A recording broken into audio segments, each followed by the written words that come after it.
Hello, good morning students. Last લેક્ચરમાં આપણે DNA પુનઃસંયોજિત DNA technology જેમાં સ્વયંજનનની ઉત્પત્તિ સ્થાન વિશે સમજ્યા હતા. સ્વયંજનનની ઉત્પત્તિ સ્થાન એટલે શું? તો જ્યારે વિદેશી ડીએનએના ટુકડાને કોઈ યજમાન સજીવમાં પ્રવેશ કરવામાં આવે તો કોઈ પણ જે યજમાન સજીવ છે એ સજીવના રંગસૂત્રમાં ડીએનએનો એક વિશિષ્ટ ક્રમ આવેલો હોય છે, જ્યાં વિદેશી ડીએનએનો ટુકડો જોડાય અને ગુણન પામે છે અને ત્યાર પછી એ યજમાન ડીએનએ સાથે જોડાય અને સ્વયંજનન પામવાની ક્ષમતા ધરાવે છે. એટલે કે યજમાન ડીએનએ સાથે જોડાય અને યજમાન રંગસૂત્રનો એક ભાગ બની જાય છે અને એ જે જગ્યા એ જે સ્થાન છે જ્યાં વિદેશી ડીએનએનો ટુકડો જોડાય છે યજમાન સજીવના ડીએનએ રંગસૂત્રના ડીએનએનો વિશિષ્ટ ક્રમ કે જ્યાં વિદેશી ડીએનએનો ટુકડો જોડાય છે તેને સ્વયંજનનની ઉત્પત્તિ સ્થાન તરીકે ઓળખવામાં આવે છે. અને કોઈ પણ સજીવ પાસે આવા એના રંગસૂત્રમાં આવું રંગસૂત્રમાં આવો ડીએનએનો એક વિશિષ્ટ ક્રમ આવેલો હોય છે જેને સ્વયંજનનની ઉત્પત્તિ સ્થાન તરીકે ઓળખવામાં આવે છે. તો લાસ્ટ લેક્ચરમાં આપણે સ્વયંજનનની ઉત્પત્તિ સ્થાનનું મહત્ત્વ સમજાવ્યું હતું કે વિદેશી ડીએનએનો ટુકડો એ યજમાન સજીવના રંગસૂત્રમાં ડીએનએનો વિશિષ્ટ ક્રમ એટલે કે સ્વયંજનનની ઉત્પત્તિ સ્થાન સાથે જોડાય અને યજમાનના રંગસૂત્રનો જ એક ભાગ બની જાય છે અને ત્યાર પછી આનુવંશિક બને છે. એટલે કે યજમાનના સજીવમાં સ્વયંજનન પામી અને ગુણન પામવાની શરૂઆત કરે છે અથવા સ્વયંજનન પામે છે અથવા ગુણન પામે છે, જે ઘટનાને ક્લોનિંગ તરીકે ઓળખવામાં આવે છે. એટલે કે એના જેવો જ ડીએનએનો બીજો ટુકડો અથવા એના જેવા જ એક ડીએનએની ટેબ્લેટ શૃંખલા છે એના જેવી જ અનેક એક સરખા પ્રકારની ડીએનએની શૃંખલા બનાવે છે જેને ક્લોનિંગ તરીકે ઓળખવામાં આવે છે. ત્યાર પછીનો નેક્સ્ટ ટોપિક તમને આપ્યો છે પુનઃસંયોજિત ડીએનએ અણુના નિર્માણની સામાન્ય માહિતી. પુનઃસંયોજિત અણુનું નિર્માણ કેવી રીતે થયું, એના સૌપ્રથમ નિર્માણ કેવી રીતે થયું એની માહિતી સમજાવો. બરાબર, તો આ ક્વેશ્ચન 2 માર્ક્સમાં શોર્ટ નોટમાં પૂછી શકાય. પુનઃસંયોજિત ડીએનએ અણુના નિર્માણની સામાન્ય માહિતી જણાવો. તો પહેલો તમને પોઈન્ટ આપ્યો છે પ્રથમ રિકોમ્બિનન્ટ ડીએનએનું નિર્માણ સાલ્મોનેલા ટાઇફીમુરિયમના અસલ પ્લાઝમિડમાં એન્ટીબાયોટિક પ્રતિરોધી જનીનના ટુકડાને જોડીને થઈ શક્યું છે. બરાબર, હવે સૌ પહેલાં રિકોમ્બિનન્ટ ડીએનએનું નિર્માણ ક્યારે થયું? બરાબર, તો અને કયા સજીવમાં કરવામાં આવ્યું? તમને પ્લાઝમિડની વ્યાખ્યા તો ખબર છે, તમે 11માં શીખી ગયા છો. પ્લાઝમિડ કોને કહેવાય? આદિકોષ કેન્દ્રી કોષ ધરાવતા સજીવમાં આનુવંશિક દ્રવ્ય ડીએનએની સાથે એના કોષમાં એક વધારાનું વલયાકાર ડીએનએ આવેલું હોય છે. એ ડીએનએને પ્લાઝમિડ ડીએનએ તરીકે ઓળખવામાં આવે છે. બરાબર, તો પ્રથમ રિકોમ્બિનન્ટ ડીએનએનું નિર્માણ કયા સજીવમાં કરવામાં આવ્યું? તો પ્રથમ રિકોમ્બિનન્ટ ડીએનએનું નિર્માણ સાલ્મોનેલા ટાઇફીમુરિયમના અસલ પ્લાઝમિડમાં એન્ટીબાયોટિક પ્રતિરોધી જનીનને જોડી અને એન્ટીબાયોટિક પ્રતિરોધી જનીનના ટુકડાને જોડીને થઈ શક્યું. એટલે તમને અહીંયા નીટમાં ક્વેશ્ચન પૂછી શકાય, નીટ બોર્ડ કે ગુજકેટમાં ક્વેશ્ચન પૂછી શકાય, નીટ બોર્ડ કે ગુજકેટમાં ક્વેશ્ચન પૂછી શકાય કે પ્રથમ રિકોમ્બિનન્ટ ડીએનએનું નિર્માણ કયા સજીવમાં કરવામાં આવ્યું?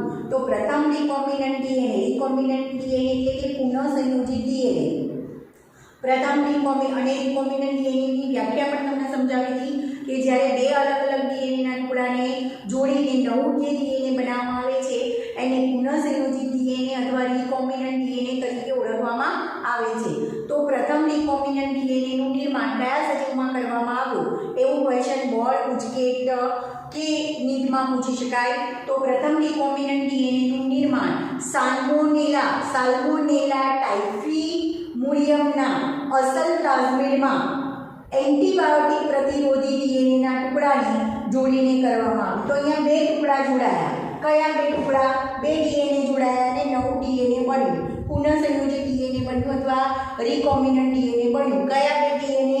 તો એક સાલ્મોનેલા ટાઇફીમુરિયમનું પ્લાઝમિડ ડીએનએ, બરાબર, અને બીજું કયું તો એમાં એન્ટીબાયોટિક પ્રતિરોધી જનીનનો ટુકડો દાખલ કર્યો તો આ બે જુદા જુદા ડીએનએ જોડાયા અને જે નવું ડીએનએ બન્યું એને રિકોમ્બિનન્ટ ડીએનએ કહેવાય. તો આ પોઈન્ટ યાદ રાખજો. પ્રથમ રિકોમ્બિનન્ટ ડીએનએનું નિર્માણ એ સાલ્મોનેલા ટાઇફિમ્યુરિયમના અસલ પ્લાઝમિડમાં એન્ટીબાયોટિક પ્રતિરોધી જનીનના ટુકડાને દાખલ કરી અને રિકોમ્બિનન્ટ ડીએનએનું નિર્માણ કરવામાં આવ્યું.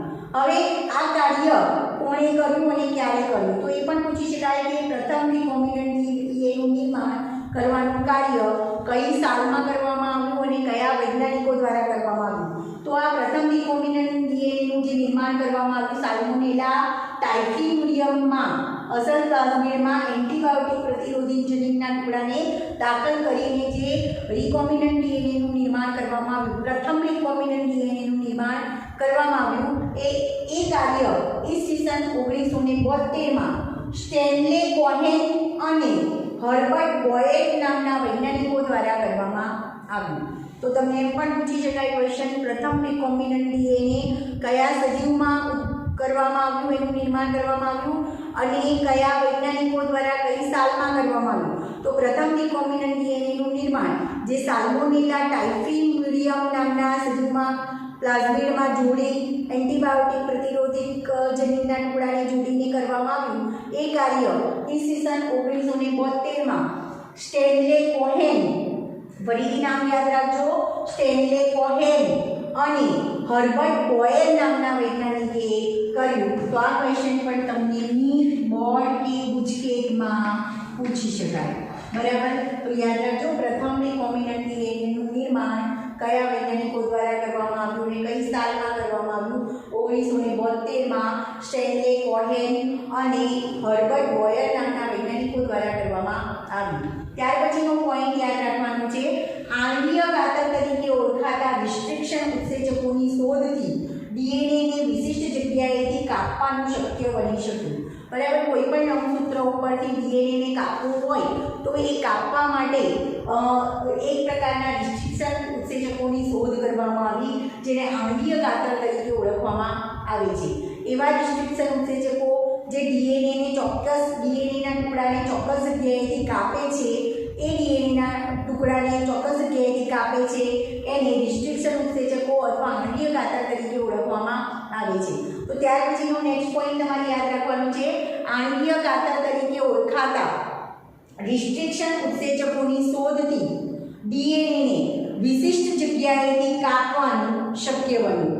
કોઈ રંગસૂત્રમાંથી અથવા કોઈ જગ્યાએથી ડીએનએને કોઈ વિશિષ્ટ જગ્યાએથી ડીએનએને કાપવું છે તો એ કાપવા માટે રિસ્ટ્રિક્શન ઉત્સેચકોનો ઉપયોગ કરવામાં આવે છે અને આ રિસ્ટ્રિક્શન ઉત્સેચકોને આણ્વીય ઘાતક તરીકે ઓળખવામાં આવે છે. તો યાદ રાખજો, આણ્વીય ઘાતક તરીકે ઓળખાતા એવો ક્વેશ્ચન પૂછી શકાય નીટમાં, બોર્ડમાં કે ગુજકેટમાં.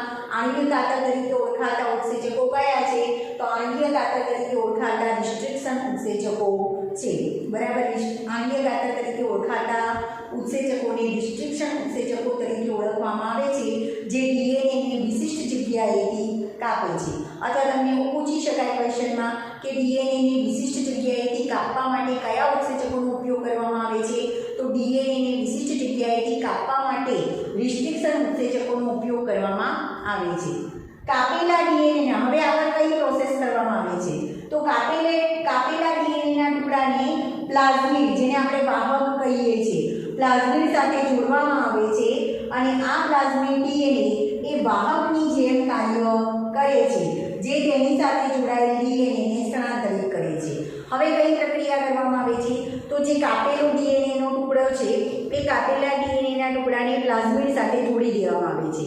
તો એક નવું ડીએનએ બન્યું પ્લાઝમિડ અને પ્લસ પેલો કાપેલો ડીએનએનો ટુકડો. તો પ્લાઝમિડ અહીંયા વાહક તરીકે કાર્ય કરે છે. હવે આ ડીએનએને ટુકડા ધરાવતું જે પ્લાઝમિડ છે એને કોઈ યજમાન સજીવના શરીરમાં દાખલ કરવામાં આવે તો એ ડીએનએનો ટુકડો, વિદેશી ડીએનએનો ટુકડો યજમાન શરીરમાં દાખલ થાય છે. ટૂંકમાં એમ કહી શકાય કે પ્લાઝમિડ એ વાહક તરીકે કાર્ય કરે છે. તો આગળની પ્રોસેસ યાદ રાખજો.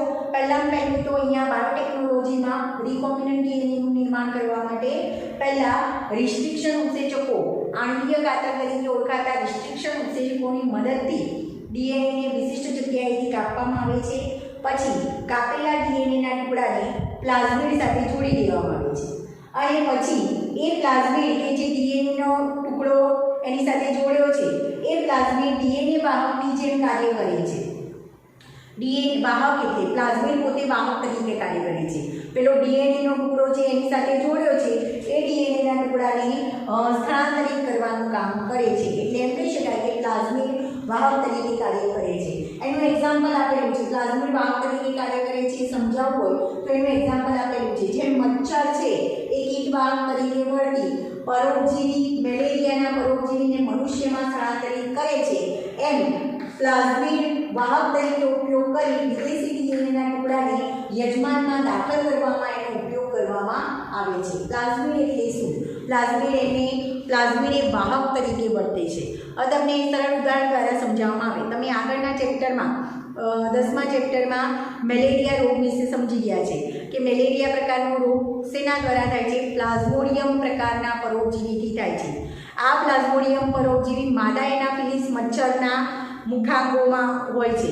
પછી એ મચ્છર જ્યારે માનવને કરડે ત્યારે પ્લાઝ્મોડિયમ એ માનવ શરીરમાં દાખલ થાય છે. તો અહીંયા મચ્છરે શું કાર્ય કર્યું? મચ્છરે કીટવાહક તરીકે વર્ત્યું.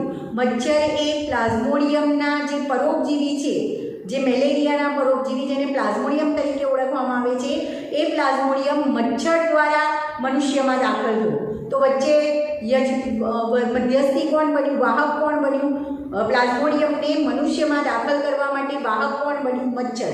તો જેમ મચ્છર છે એ કીટવાહક તરીકે વર્તી અને મેલેરિયાના પરોપજીવી એટલે કે પ્લાઝ્મોડિયમને યજમાન એટલે કે મનુષ્યમાં દાખલ કરે છે, એમ અહીંયા પ્લાઝમિડ એ વાહક તરીકે વર્તી અને વિદેશી ડીએનએના ટુકડાને યજમાનના સજીવમાં દાખલ કરવાનું કાર્ય કરે છે.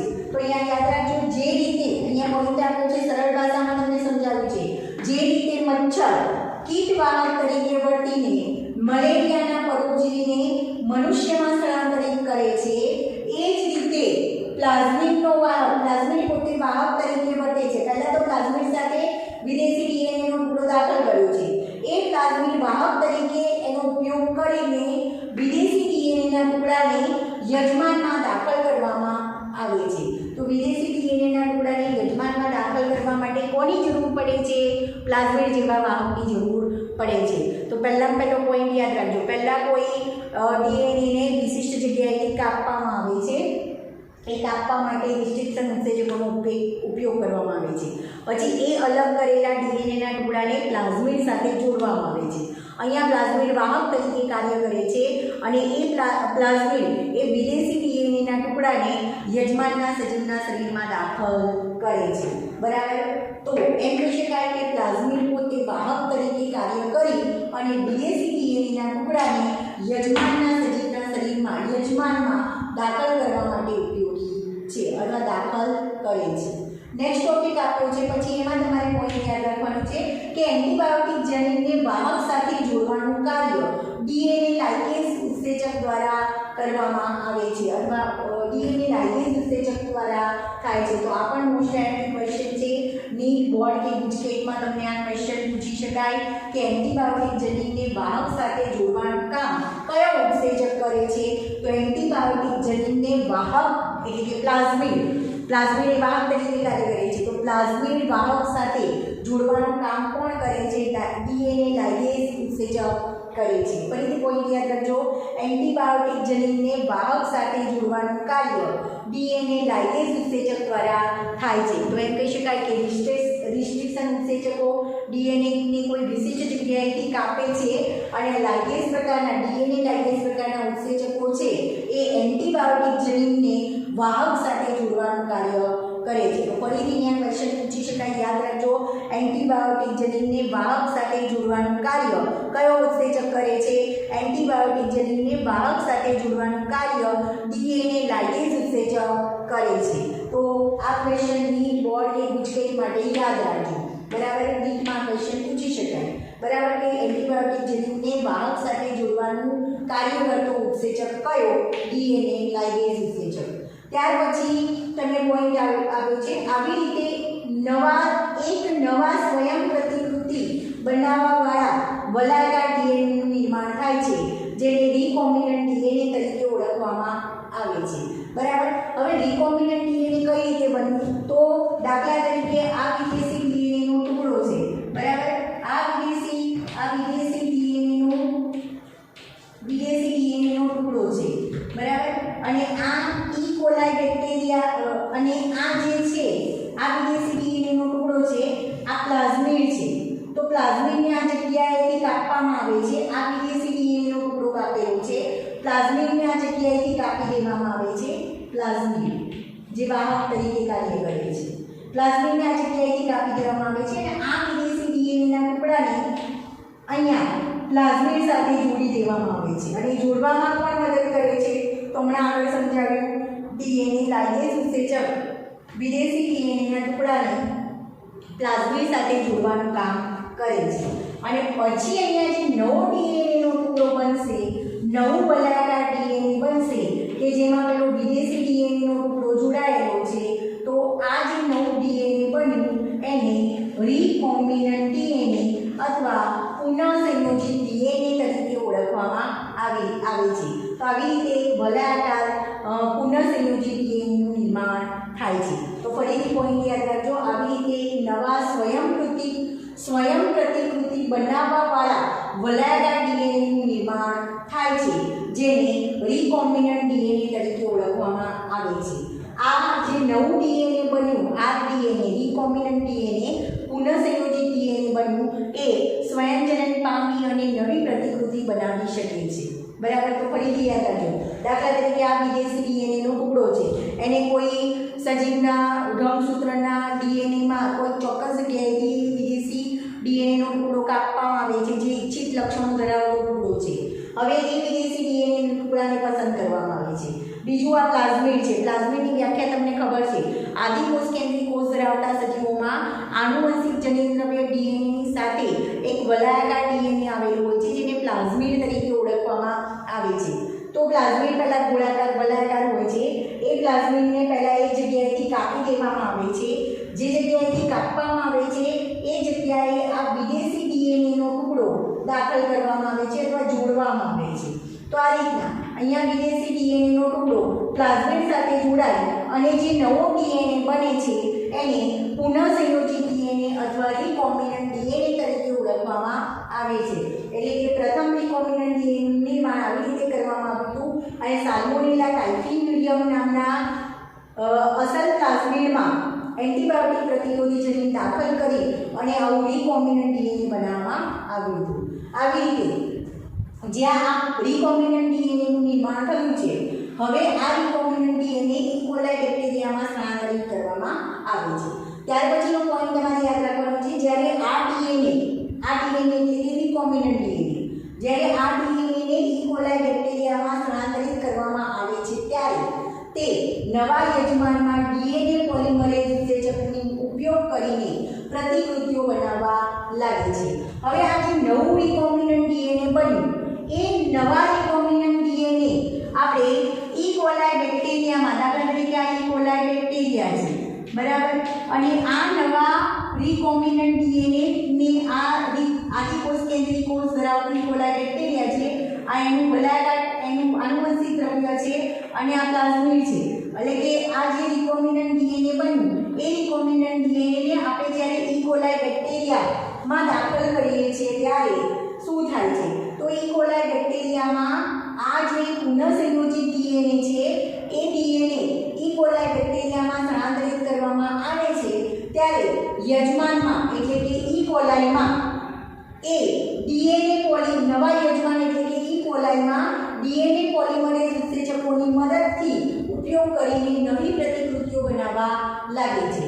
આ રિકોમ્બિનન્ટ ડીએનએને જ્યારે આપણે નવો યજમાન એટલે કે ઈ કોલાઈ બેક્ટેરિયામાં દાખલ કરવામાં આવે છે અથવા સ્થળાંતરિત કરવામાં આવે છે ત્યારે આ નવા યજમાન એટલે કે ઈ કોલાઈમાં પોતે એ નવી પ્રતિકૃતિ બનાવવા લાગે છે અને નવી પ્રતિકૃતિ બનાવવા માટે કોનો ઉપયોગ થાય છે? નવા યજમાનમાં ડીએનએ પોલિમરેઝ ઉત્સેચકોનો ઉપયોગ નવી પ્રતિકૃતિઓ બનાવવામાં થાય છે. તો યાદ રાખજો, એ પણ ક્વેશ્ચન પૂછી શકાય કે નવા યજમાનમાં રિકોમ્બિનન્ટ ડીએનએ નવી પ્રતિકૃતિઓ બનાવવા માટે કયા નવા યજમાનમાં ડીએનએ કયા ઉત્સેચકનો ઉપયોગ કરવામાં આવે છે? તો નવા યજમાનમાં ડીએનએ પોલિમરેઝ ઉત્સેચકનો ઉપયોગ કરી અને નવી પ્રતિકૃતિઓ બનવા લાગે છે. તો ઈ કોલાઈમાં એન્ટીબાયોટિક અવરોધક જનીનની અનેક નકલો બનાવવાની ક્ષમતાને ઈ કોલાઈમાં એન્ટીબાયોટિક અવરોધક જનીનની અનેક નકલો બનાવવાની ક્ષમતાને ઈ કોલાઈમાં એન્ટીબાયોટિક અવરોધકનું ક્લોનિંગ કહેવાય છે. આપણે કયું પુનઃસંયોજિત ડીએનએ બનાવ્યું? એન્ટીબાયોટિક અવરોધક જનીન ધરાવતું પુનઃસંયોજિત ડીએનએ બનાવ્યું. જ્યારે એ પુનઃસંયોજિત ડીએનએ આપણે ઈ કોલાઈ બેક્ટેરિયામાં દાખલ કર્યું ત્યારે આ ડીએનએ પોલિમરેઝ ઉત્સેચક એ ઈ કોલાઈમાં એન્ટીબાયોટિક અવરોધક જનીન ધરાવતા અને એન્ટીબાયોટિક અવરોધક જનીનની અનેક નકલો બનાવવા લાગે છે અને આવી એન્ટીબાયોટિક અવરોધક જનીનની ઈ કોલાઈ બેક્ટેરિયામાં અનેક નકલો બનાવવાની પ્રક્રિયાને ક્લોનિંગ તરીકે ઓળખવામાં આવે છે. બરાબર. તો જ્યારે રિકોમ્બિનન્ટ ડીએનએ કે જે એન્ટીબાયોટિક અવરોધક જનીન ધરાવે છે એને જ્યારે આપણે ઈ કોલાઈમાં સ્થળાંતરિત કરીએ છીએ, નવા યજમાનમાં સ્થળાંતરિત કરે છે ત્યારે ઈ કોલાઈ બેક્ટેરિયા એટલે કે નવા યજમાનમાં એન્ટીબાયોટિક અવરોધક જનીનની અનેક નકલો બને છે. એ અનેક નકલો બનાવવામાં કયો ઉત્સેચક મદદ કરે છે? ડીએનએ પોલિમરેઝ ઉત્સેચક એન્ટીબાયોટિક અવરોધક જનીનની અનેક નકલો બનાવવામાં ઉપયોગી બને છે. તો ઈ કોલાઈ બેક્ટેરિયામાં એન્ટીબાયોટિક અવરોધક જનીનની પ્રતિકૃતિ અથવા અનેક નકલો બનાવવાની જે પ્રક્રિયા છે અથવા ક્ષમતા છે એ ક્ષમતાને ઈ કોલાઈ બેક્ટેરિયામાં એન્ટીબાયોટિક અવરોધકનું જનીનનું ક્લોનિંગ કહેવામાં આવે છે. તો એમ કહી શકાય કે ઈ કોલાઈ બેક્ટેરિયામાં એન્ટીબાયોટિક અવરોધકની અનેક નકલો જનીનની અનેક નકલો બનવા લાગી તો એ ઘટનાને ક્લોનિંગ તરીકે ઓળખવામાં આવે છે. અથવા એમ કહી શકાય કે ઈ કોલાઈ બેક્ટેરિયામાં એન્ટીબાયોટિક અવરોધક જનીનની અનેક પ્રતિકૃતિ અથવા અનેક નકલો બનવા લાગી. કયા ઉત્સેચક દ્વારા? તો ડીએનએ પોલિમરેઝ ઉત્સેચક દ્વારા. અને એ ઘટનાને એ પ્રક્રિયાને ક્લોનિંગ તરીકે ઓળખવામાં આવે છે. ત્યાર પછી તમારે નેક્સ્ટ પોઈન્ટ તમારે યાદ રાખવાનો છે કે કોઈ પણ જનીન પરિવર્તિત સજીવોનું નિર્માણ કરવું હોય તો એમાં 3 તબક્કા જોવા મળે છે. અહીંયા તમને 3 પોઈન્ટ આપેલા છે. જનીન પરિવર્તિત સજીવના નિર્માણ માટે 3 મૂળભૂત તબક્કા જોવા મળે છે અથવા ચરણ જોવા મળે છે. પહેલો તબક્કો અથવા પહેલો ચરણ છે ઇચ્છિત જનીનયુક્ત ડીએનએની ઓળખ. તમારે જે ઇચ્છિત જનીનો જોઈએ છે એવો ડીએનએનો ટુકડો પસંદ કરવામાં આવે છે અથવા ઓળખ કરવામાં આવે છે. નેક્સ્ટ બીજો પોઈન્ટ યાદ રાખવાનો છે ઓળખ પામેલા ડીએનએનો યજમાનમાં પ્રવેશ કરવામાં આવે છે. અને ત્રીજો પોઈન્ટ આપેલો છે પ્રવેશેલા ડીએનએની યજમાનમાં જાળવણી અને તેની સંતતિઓમાં ડીએનએનું સ્થાનાંતરણ કરવામાં આવે છે. તો જનીન પરિવર્તિત સજીવોના નિર્માણના મૂળભૂત 3 તબક્કાઓ જોવા મળે છે. પહેલું ઇચ્છિત જનીનયુક્ત ડીએનએની ઓળખ કરવામાં આવે છે. ત્યાર પછી ઓળખ પામેલા ડીએનએનું યજમાનમાં પ્રવેશ કરાવવામાં આવે છે અને ત્યાર પછી પ્રવેશેલા ડીએનએની યજમાનમાં જાળવણી તથા તેની સંતતિઓમાં ડીએનએનું સ્થાનાંતરણ કરવામાં આવે છે. તો યાદ રાખજો પુનઃસંયોજિત ડીએનએના અણુનું નિર્માણ કેવી રીતે થાય છે આ તમને શોર્ટ નોટમાં પૂછી શકાય. તો ફરીથી યાદ રાખજો પુનઃસંયોજિત ડીએનએના અણુના નિર્માણની સામાન્ય માહિતી. સૌપ્રથમ રિકોમ્બિનન્ટ ડીએનએનું નિર્માણ કયા સજીવમાં કરવામાં આવ્યું? તો સૌપ્રથમ રિકોમ્બિનન્ટ ડીએનએનું નિર્માણ સાલ્મોનેલા ટાઇફિમ્યુરિયમના અસલ પ્લાઝમિડમાં એન્ટીબાયોટિક પ્રતિરોધી જનીન દાખલ કરી જોડી અને રિકોમ્બિનન્ટ ડીએનએનું નિર્માણ કરવામાં આવ્યું. રિકોમ્બિનન્ટ ડીએનએ એટલે શું? પુનઃસંયોજિત ડીએનએ એટલે શું? તો જ્યારે 2 ડીએનએના ટુકડાને 2 જુદા જુદા ડીએનએના ટુકડાને જોડી અને નવું ડીએનએ બનાવવામાં આવે છે એને પુનઃસંયોજિત ડીએનએ અથવા રિકોમ્બિનન્ટ ડીએનએ કહેવામાં આવે છે. અહીંયા પુનઃસંયોજિત ડીએનએ કઈ રીતે બન્યું? તો સાલ્મોનેલા ટાઇફિમ્યુરિયમ સજીવનું પ્લાઝમિડ ડીએનએ છે અને એ પ્લાઝમિડ ડીએનએમાં એન્ટીબાયોટિક પ્રતિરોધી જનીનનો ટુકડો જોડ્યો અને જે નવું ડીએનએ બન્યું એને રિકોમ્બિનન્ટ ડીએનએ અથવા પુનઃસંયોજિત ડીએનએ કહેવાય. અને આ ડીએનએ પુનઃસંયોજિત ડીએનએ બનાવવા પ્રથમ રિકોમ્બિનન્ટ ડીએનએ બનાવવાનું કાર્ય ઈસવીસન 1972માં સ્ટેનલે કોહેન અને હર્બર્ટ બોયર દ્વારા કરવામાં આવ્યું. હવે બીજો પોઈન્ટ યાદ રાખવાનો છે, કોઈ પણ ડીએનએના ટુકડાને કોઈ વિશિષ્ટ જગ્યાએથી કાપવું હોય તો એ માટે આણ્વીય કાતર તરીકે ઓળખાતા રિસ્ટ્રિક્શન ઉત્સેચકોની મદદથી ડીએનએને કોઈ વિશિષ્ટ જગ્યાએથી કાપવામાં આવે છે. એવો ક્વેશ્ચન પણ પૂછી શકાય, ડીએનએને વિશિષ્ટ જગ્યાએથી કાપવા માટે કયા ઉત્સેચકોનો ઉપયોગ કરવામાં આવે છે? તો રિસ્ટ્રિક્શન ઉત્સેચકોનો ઉપયોગ કરવામાં આવે છે. કયા ઉત્સેચકોને આણ્વીય કાતર તરીકે ઓળખવામાં આવે છે? તો રિસ્ટ્રિક્શન ઉત્સેચકોને આણ્વીય કાતર તરીકે ઓળખવામાં આવે છે. ત્યાર પછીનો પોઈન્ટ યાદ રાખવાનો છે, જે કાપેલો ડીએનએનો ટુકડો છે એ કાપેલા ડીએનએના ટુકડાને પ્લાઝમિડ સાથે જોડવામાં આવે છે. આ પ્લાઝમિડ એ ડીએનએ વાહકની જેમ વર્તી અને યજમાન સજીવમાં ડીએનએ વાહકની જેમ કાર્ય કરે છે અને તેની સાથે જોડાયેલ ડીએનએને સ્થળાંતરિત કરે છે. એટલે એમ કહી શકાય કે પ્લાઝમિડ એ વાહક તરીકે કાર્ય કરે છે. જે વિદેશી ડીએનએનો ટુકડો એની સાથે જોડ્યો છે એ વિદેશી ડીએનએના ટુકડાને યજમાનમાં દાખલ કરવા માટે, સ્થળાંતરિત કરવા માટે એ પ્લાઝમિડ વાહક તરીકે કાર્ય કરે છે. એનું એક સરળ એક્ઝામ્પલ આપ્યું છે કે જેમ મલેરિયાના જે પરોપજીવી છે પ્લાઝ્મોડિયમ, એ પ્લાઝ્મોડિયમ એ મચ્છર જે પોતે કીટવાહક તરીકે વર્તી અને મેલેરિયાના પરોપજીવી એટલે કે પ્લાઝ્મોડિયમનું મનુષ્યમાં સ્થળાંતરણ કરે છે. તો અહીંયા મચ્છર છે એ વાહક થયું, કીટવાહક થયું. પછી સરળ ભાષામાં સમજાવવું હોય તો મચ્છર એ કીટવાહક થયું. પછી પ્લાઝ્મોડિયમનો પરોપજીવી મેલેરિયાનો પરોપજીવી જે પ્લાઝ્મોડિયમ છે એ વિદેશી ડીએનએનો ટુકડો થયો અને એને યજમાનમાં પ્રવેશ કરાવવા માટે મચ્છર છે એ મનુષ્ય યજમાનમાં પ્રવેશ કરાવે છે. બરાબર. તો એ રીતે અહીંયા વિદેશી ડીએનએના ટુકડાને યજમાનમાં સ્થળાંતરિત કરવા માટે પ્લાઝમિડની જરૂર પડે છે, એટલે કે પ્લાઝમિડ એ પોતે વાહક તરીકે વર્તે છે.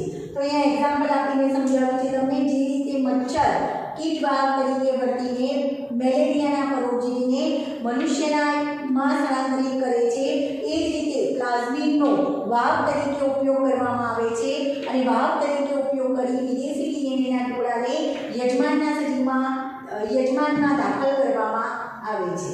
હવે એન્ટીબાયોટિક જનીનને વાહક સાથે જોડવાનું કામ કોણ કરે છે?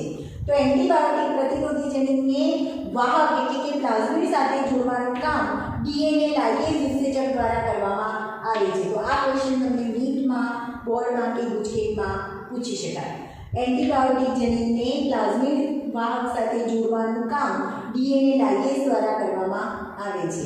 આવી રીતે એક નવા સ્વયં પ્રતિકૃતિ બનાવવાવાળા વલાયકા ડીએનએનું નિર્માણ થાય છે. જેમ કે અહીંયા ઉદાહરણ આપીને સમજાવ્યું કે આ વિદેશી ડીએનએ છે, એટલે કે એન્ટીબાયોટિક પ્રતિરોધી જનીનનો ટુકડો છે. બરાબર.